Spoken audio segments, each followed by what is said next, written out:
Welcome to the Fantasy Football Prophet podcast, hosted by Craig Phillips and Jeff Torrey.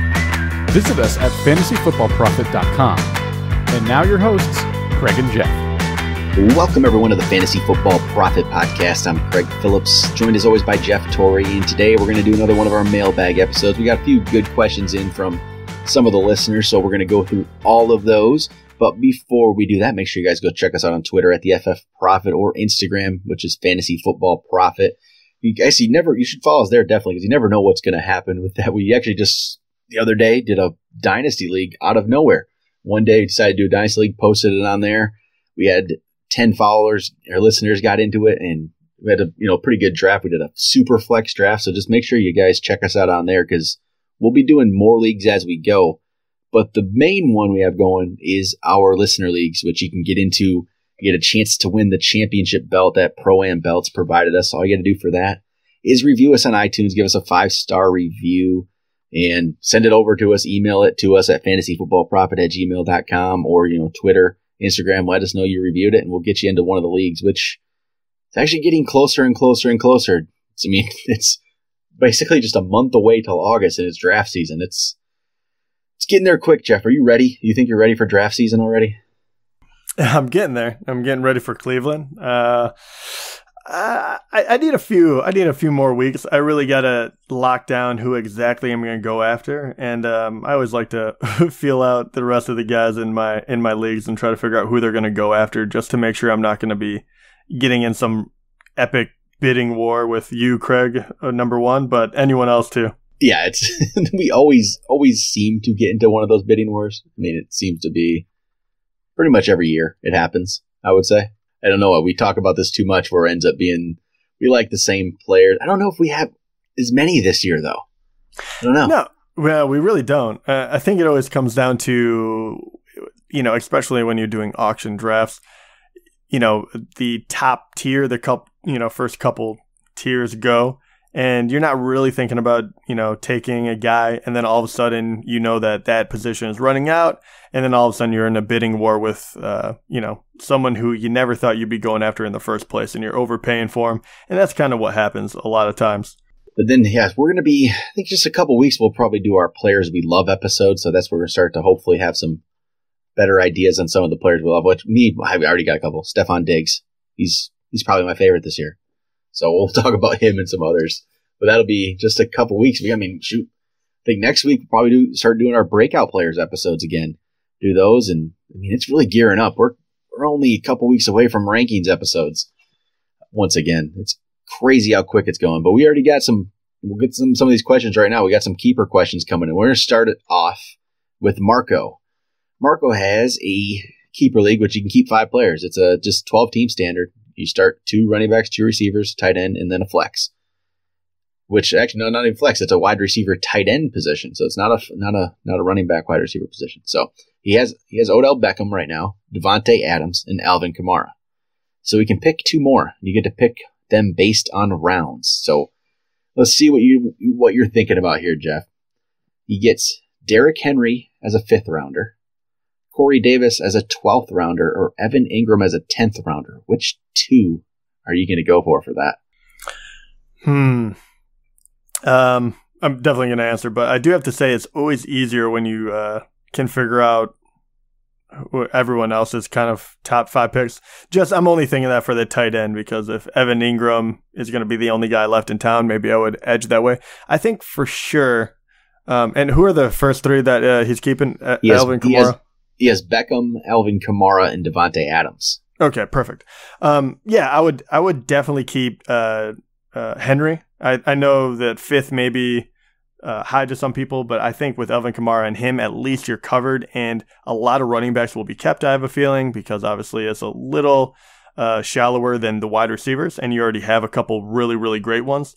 And I think in this one, I would actually keep Evan Ingram, because I can make up for that 3rd wide receiver. Even though I do think Corey Davis will be good, I would go Evan Ingram. What about you? I have a feeling you would not do that, because I know how much you love Corey Davis, but how about you? Yeah, I'm going for sure Derrick Henry, 100%, because even in a regular redraft without keepers and everything, he's probably going late 3rd, early 4th at the absolute worst. So you're getting value here. no matter what. So I think Henry as a 5th, I think you're taking that, and there's a big chance that he's getting undervalued, I think, slightly now. It's starting to happen, which he has the potential to be a top 10 guy if everything breaks right for him. And then I'm going to go Corey Davis. I like Corey Davis too much. It's not even necessarily about Ingram versus Davis in that fact. It's just, I don't feel like I want to keep a tight end. I'm still going to wait. Even though Ingram, that's good value in the 10th. It really is. I'm just completely fine with just, plugging in anybody at tight end and hoping to find the breakout guy. So I'm just okay with waiting. And I think Corey Davis is going to be really good this year. So that's why I'm going to go Corey Davis. It's not like it's close though. It's not like it's far off for me because Ingram is going to be good and that 10th round value is fine. I just really like Corey Davis. That's why I'm going to go Derrick Henry, Corey Davis there. Yeah, I don't really think you can go wrong with any of those guys. But at the same time, just to reiterate my point, I do like the ability of if you did keep Ingram instead of Corey Davis. I mean, really, what do you have to do? You have to draft a QB and then one more, either another tight end or a wide receiver in that situation, and you have your starting roster locked down right away. And I just think that it's much easier to find a wide receiver. But to Craig's point, Corey Davis probably will be pretty good. But man, it would be hard to pass up on just having that guaranteed tight end. Yeah, I mean, I guess maybe my Corey Davis love is going to blind that. But again, with his, it looks like you can keep these players, for most of their careers. It just looks it might go up one round every year, I'm thinking he says here. But so Corey Davis at that value, he's going to be a good value for a long time if he hits like I think he will. Then Marco has second question here. I don't know if this is the same league. It might be, but it's who to pick with my first pick. It could be with the keepers going on. Who to pick with his first pick, okay? So we have, let's see here. We have 5 options. It's Mike Evans, Devontae Freeman, Joe Mixon, Keenan Allen, or Gronk. What are you thinking here? Oh, man. For his number 1 pick, I wouldn't go Gronk. No, I think that's just too risky for my blood. That gets very interesting very quick. Man, I always tend to go towards running back, so I probably wouldn't change my mind on that one. I'm just wondering if. No, I think right now the way it's going, I kind of am leaning towards. Read them off one more time because I'm having a hard time with this one. I'll leave out Gronk. So Mike Evans, Devontae Freeman, Joe Mixon, or Keenan Allen. I love all of them. I think in that situation I would go Devontae Freeman actually, and it sounds weird to say. I really do. It does sound weird, but I just think that's the safest. I think he's one of the better football players. Mike Evans is great, but without Jameis Winston, since he's going to have that 3-game suspension, it throws a wrinkle in it. And Keenan Allen I love, but he does have the risk of injury, and I would much rather have a little bit of a safer pick for number 1, so Devontae Freeman for me. Yep, I'm going the same. It's just I think again Freeman's another guy I think is slightly getting undervalued right now. He's just I would agree. Just no one really cares about Devontae Freeman right now, and he's now ranked? He's typically about I'd say 11th or 12th in the rankings, but yeah, I think he's relative again safe. I think he's safe. He's a safe option. I like Joe Mixon, but there's no safety whatsoever, and I think with the fact that if this is the same team, which I believe it is, if you keep Derrick Henry, let's say, and you have Alvin Kamara, I don't think you want to add Joe Mixon to that. I think you want to add Devontae Freeman to that and have just a little bit more of an option that you think could, work for there. Especially if he already has Beckham and Adams, you can skip on the receiver, get Freeman, get a running back you know is going to produce. So I think that's the way to go with that one. Yeah, all right. I agree. All right, next question comes from Fantasy Prime, and he's just asking us, is there any thoughts of going wide receiver in the first round? So, I mean, we always talk about going running back, and okay, if it's a PPR league and you're in the back end of the first, yeah, I would, in Antonio Brown sitting there, I probably would be okay with that. But I don't know if there's anything else. I don't think DeAndre Hopkins and Odell Beckham are going to be what I want. I think I want running back no matter what, except basically if it's Antonio Brown in the back end of the first round. That's the only exception I'd make. Me personally, I think I would throw DeAndre Hopkins in that situation too. If I got either one of them in the first, it wouldn't kill me. I think both of them are going to be really, really good. So I could see both of those. I think if it's anyone else, I wouldn't. But like you said, it definitely wouldn't be in the top. It would have to be late, and I just know I'm not going to probably get them that late. I'm trying to think of how many running backs would have to be off the board where I would actually consider that. Definitely 5 for sure. Okay, definitely 5. 6 and after, I would start considering it, but I probably wouldn't actually take one until about the 8th pick. And I know that goes against probably, how good they are, but it's just because they're, running back is so hard to get comparatively. It really is. I mean, I honestly feel like we've done enough of these mocks where if you don't get running back, by the time you pick up your second running back in the third, it's a big fall off. And I think there's a lot of receivers out there that, you can be okay with. And those like third round receivers that you're able to pick up are pretty decent. So, I mean, I think you go running back, which actually this is going to lead right to the next question, which is from Ultimate 12th E Brown. So he says, which draft strategy wins fantasy leagues? Is it running back heavy, wide receiver heavy, or just a split, kind of a thing, more of a best player available? And it's honestly, to me, it doesn't always work because running back isn't necessarily the easiest to predict. But if you go running back heavy and you hit on those running backs, you're going to be in the playoffs without a doubt every time. If you go running back, first, second round, and you hit on both of them, it's going to be you're going to have a hard time missing the playoffs. So I think that's where we always talk about it. We're always leaning running back. I think that's the way to go, and you hope you hit. Yeah, and to double down on that, I think the other reason you go running back and I go running back heavy, you can definitely win doing any three of those, right? I mean, if you hit correctly on any of them, you'll do well. But the fact is, I could even go running back heavy, and even if an injury hits, and Craig, you can actually talk to this. I've seen Craig do very, very well when his number one pick has gone down 2 years in a row. Because you can, even if that running back goes down right away, you can make some trades. You can kind of adjust.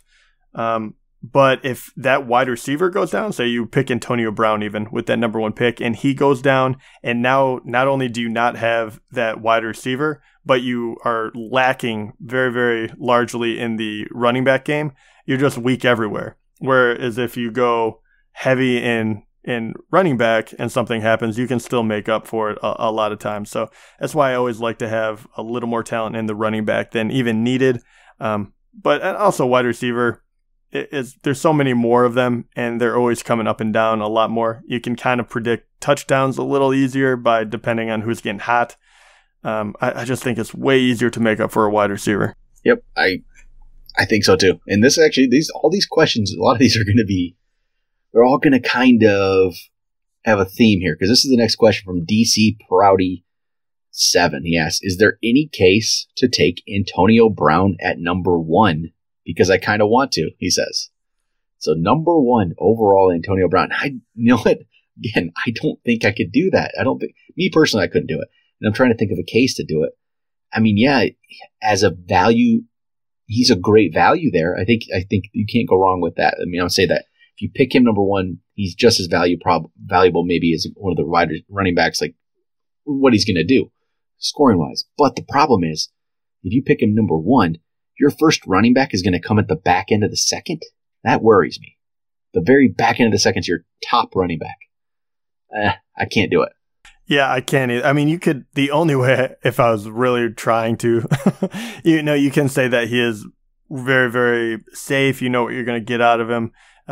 Injury hasn't really hit him yet. But yeah, I think that's way too risky. And if you really want Antonio Brown, if that's just a guy you're going to have a ton of fun having him on your team, then I'm hoping that you're actually able to trade picks, because that's what I would be looking at then. If you want to get him, I'd be looking to trade out of number 1 and get number 4. So even if someone above you grabs Antonio Brown, you can still, or number 5, you can still get one of those running backs, and it's kind of a no-lose situation, and you can get more value later on by whatever they give up.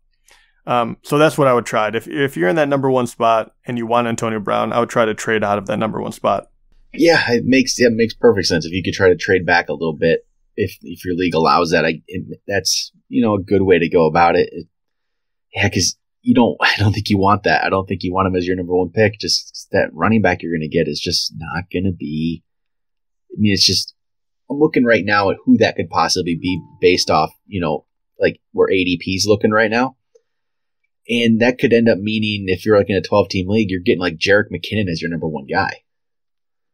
I mean, it could work out. It definitely could, but it just makes it a little bit tougher. And that's, I don't want that headache. Yeah, you really could. If you hit on the rookie running backs and you picked Antonio Brown, you're going to be in great shape. But what are the chances that's going to happen? Yeah, and yeah, that's very true. I worry about that too, and I'm trying to figure out if that's actually a viable option of going heavy after the rookie if you want to go wide receiver heavy in the beginning. But I do worry that you would have to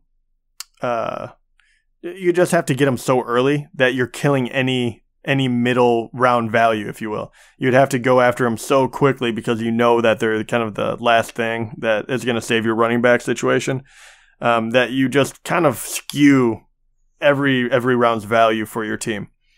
So I'm not sure if it would work. I would like to actually test it out and do a podcast about it. But yeah, I think it'd be very difficult to kind of talk myself into taking any wide receiver, even if it is Antonio Brown number 1 overall. Well, yeah, we'll definitely have to try that out and see how it looks. Take the number 1 pick and just see how it, turns out if we go Antonio Brown. That's not a bad thing. Maybe we should do that next week. Do a mock draft and just try out a couple strategies like that. Yeah, because I mean, how many rookies or how many young running backs would you need to get in order to feel secure that at least 1 or 2 are going to hit? Know what I mean? No, yeah, definitely. I think that's a perfect mock draft then for next week. We got so many of these wide receiver early questions. We should just try it out and see what happens. Yeah, it's not a bad idea. All right, we got Blue Label Kazos asks, what kind of fantasy year do you think Mitchell Trubisky will have? I mean, he's not going to be on any of my fantasy teams. I don't have any faith in him that he's going to be fantasy relevant. But I think he's going to take a step forward. I think he has some interesting weapons when they went out and got Trey Burton, and now they have Allen Robinson. You're going to throw to Tariq Cohen. So I don't think he's going to be just a bum.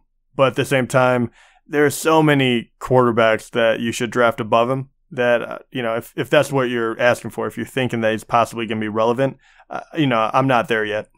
Yeah, I think Trubisky definitely could take a step up. It could be like a Jared Goff season, the way he did stepped up last year after his poor rookie season, but he's not a guy who's going to find his way on any of my teams.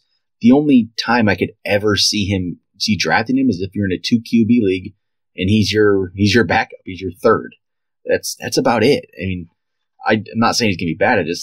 He has better weapons, but if he becomes good, I'm going to let him become good on the waiver wire. Just say that. There's too many quarterbacks out there to take a risk on a Trubisky on an actual like 10 to 12 team league. There's no need because I don't have any use for a backup quarterback on one of those teams and just a standard league. So I'm going to stay away from Trubisky this year.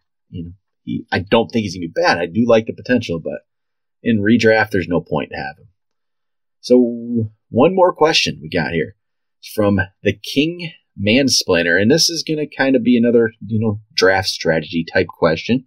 So he just basically wants to know our thoughts. So he wants to know wondering our thoughts on his draft strategy because it's a bit untraditional. So what he typically does is he goes running back first, then wide receiver, then picks up a quarterback in the third.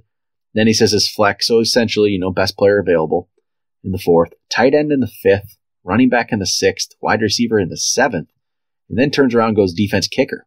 So he goes defense kicker 8th, 9th. That's kind of early for, the most people. He says the reason he does this is because he thinks people overvalue wide receiver and running backs.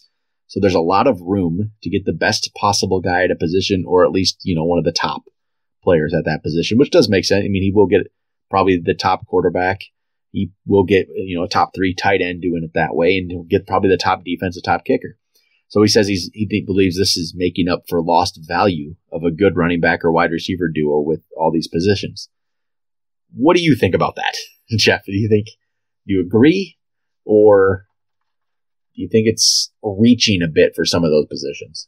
Yeah, I get where he's coming from. It's very true that you do want to, if you can kind of jump on a position and get the best value, I'm completely down for it. The only thing I would say about that is it's okay, and it kind of works for even if you say the first 2, maybe 3 rounds where you can kind of pick out a position. But I think, especially when you start getting down to was it the 5th round that you're going to pick a tight end? I think that is where it gets a little dicey because you don't know who's going to have already gone. Gronk and Kelsey could go right before you. I mean, so I wouldn't lock yourself into that necessarily. So if you want to go running back then wide receiver, you kind of know who is going to be there. You can kind of pick out like, okay, it's going to be like one of these 4 wide receivers, and it's going to be one of these, one of these running backs that are going to fall to me here. You can plan for that. Anything past that, I would be a little more strategic. So say the number 3 for me, when he talked about grabbing the quarterback, 3rd round, right? Right. So for that one, I would say, hey, if Aaron Rodgers or Tom Brady or whoever it may be, we'll say Russell Wilson. If Aaron Rodgers and Russell Wilson or one of them are there, I will take a quarterback then. If they're not, then I'm going to move on and do something else. I think that is a better way to do it, almost by a tier system. And that way you're going to get the most bang for your buck. So just make sure you don't get locked into thinking that you have to grab a position when the value might not be there anymore. What do you think, Craig? Yeah, I'm always, we talked about already in this episode, we go running backs early, and then I just kind of go more best player available throughout most of the draft. And I don't necessarily, I wait on quarterback, I wait on tight end. It's just typically how I do it. But then again, I can't say I've ever done a strategy like this. So, my first thought is to just, definitely say that I don't agree with it. It's not going to work. But, it's hard to say when you haven't actually done it. I don't agree with the defense kicker thing. I'll say that at the end. But, this is what I'm thinking. Next week, we'll do it. One of us is going to draft Antonio Brown number 1. The other one's going to do this strategy.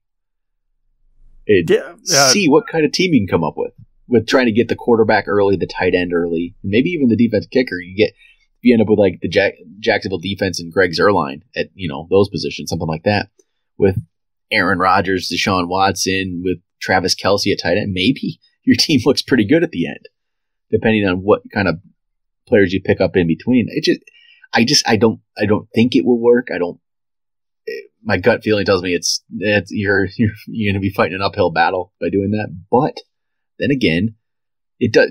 I get where he's coming from. I get the idea of getting the top players at all those positions. You'll have the very top at 4 positions for sure.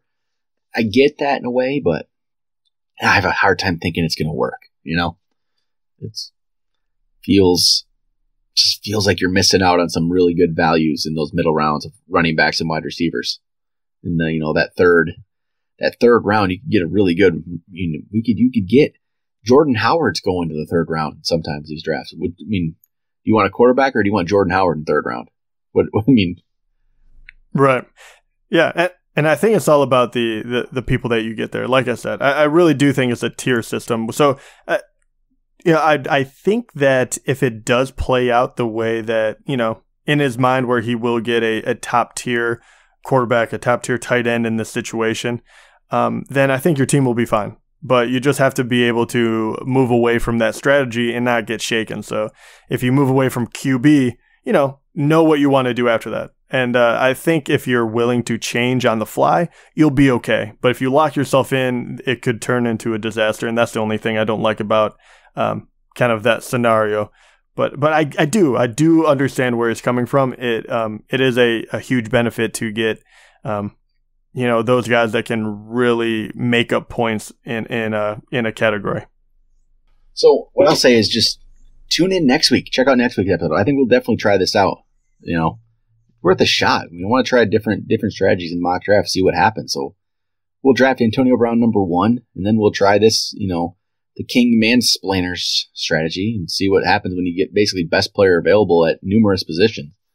And maybe it looks better than we think at the end of the day. It's worth a shot. Yeah, he could be completely right. My fears might not really make a whole lot of sense after we do it.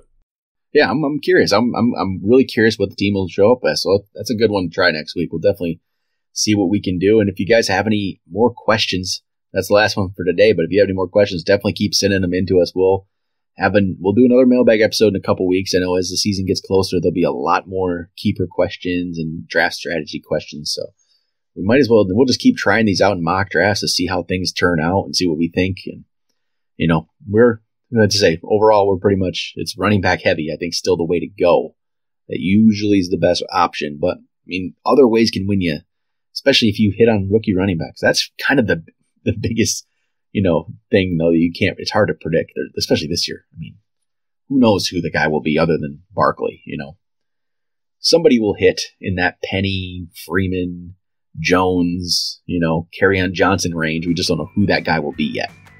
All right, I think that'll do it. We'll talk to you guys next week.